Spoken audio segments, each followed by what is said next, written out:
How strong is the man named Escanor, the pinnacle of all races, when at the peak of his power? That's the question I'm gonna try and answer in this video. But the only man who can truly decide such things is Escanor himself. All I can do is use current feats, statements, and power levels to try and make an educated guess on how powerful this mustachioed man truly is. Escanor has been proving how powerful he is from all the way back to his first appearance when he no-sold Galen's critical overstrike. This strike was so powerful that the shockwave cut small mountains in half miles away from the initial impact point. And all it was able to do was barely nick Escanor's skin. In this same encounter, he was able to casually cut Galen apart, the same Galen who wasn't even scratched by Demon Mark Meliodas' attack with Lost Vein. Even without his Demon Mark, Meliodas with Lost Vein was able to chop up an Albion like butter. And that same Albion was so durable, Meliodas' other sword broke when it tried to cut it. Keep in mind, Escanor's entire fight with Galen was right after sunup, and he wasn't even close to full power. During the fight, Merlin read Escanor's power level at 50,000, then at 60, and said it kept on rising.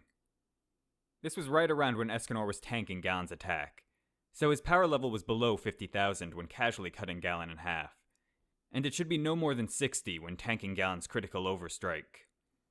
This number is important, because Escanor later fights Estarossa, who has a power level of exactly 60,000, and completely dominates him come noon. This was before even reaching the 1 state, so even without the 1, once it gets close to noon, Escanor can dominate characters who should be able to tank mountain level attacks.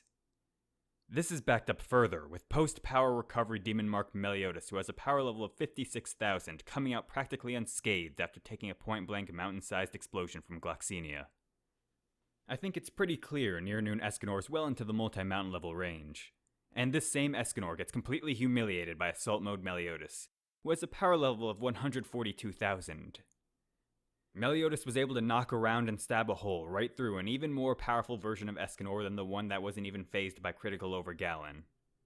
That should make the potency of each of Assault Mode Meliodas' attacks at least low-end multi-mountain level, and once Escanor went into the 1 mode, all they could do was give him a bit of an itch. He was then able to one-shot Meliodas, and Meliodas has shown before that he could come out relatively unscathed after melting down and destroying the kingdom of Danafor, creating a multi-mile deep crater. These showings should put the 1 Escanor at least in the high-end multi-mountain level range, and he should honestly be island level when going all out, especially with what he accomplishes later in the manga. His power of sunshine doesn't just give him raw destructive power, but heat as well.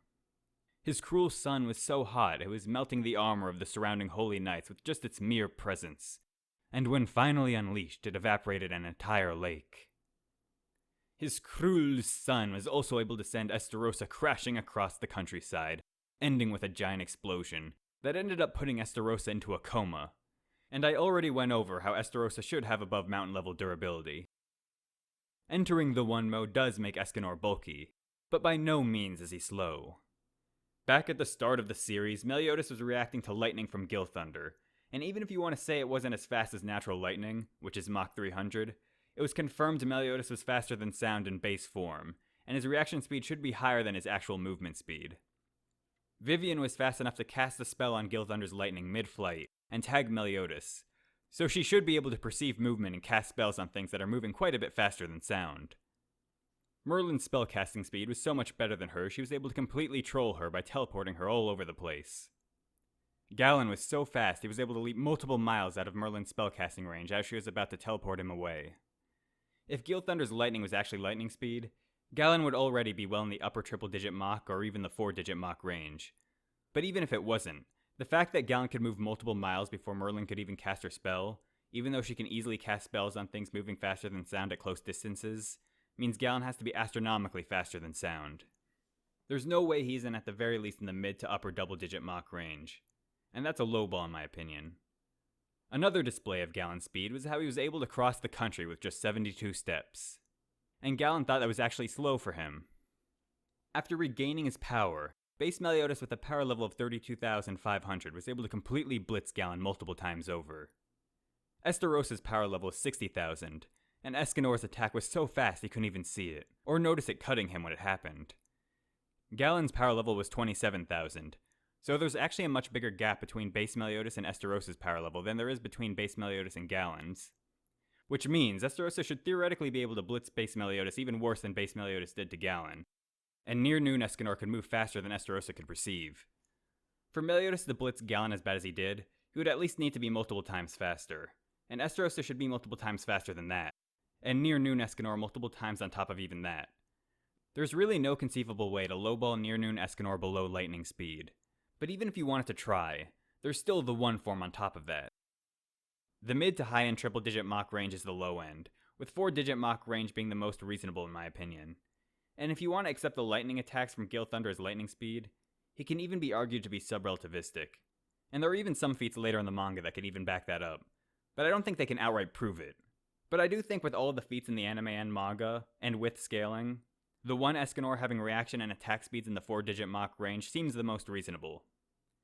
Now I know a lot of people probably want to know what the one Escanor's power level is, but unfortunately it still hasn't been given to us. Without spoiling anything in the manga, I will tell you it's definitely a great deal over 200,000, and most likely 300,000 as well. Power levels for the top tiers haven't been given yet, so it's really hard to pinpoint exactly where his power level falls, but I'm going to assume it's somewhere in the mid to maybe upper 100,000s, but below 1 million. My attack is only island level? Who decided that? My speed is only in the 4-digit Mach range? Who decided that? But I used feats and logical power scaling. I will be the one to decide. Die.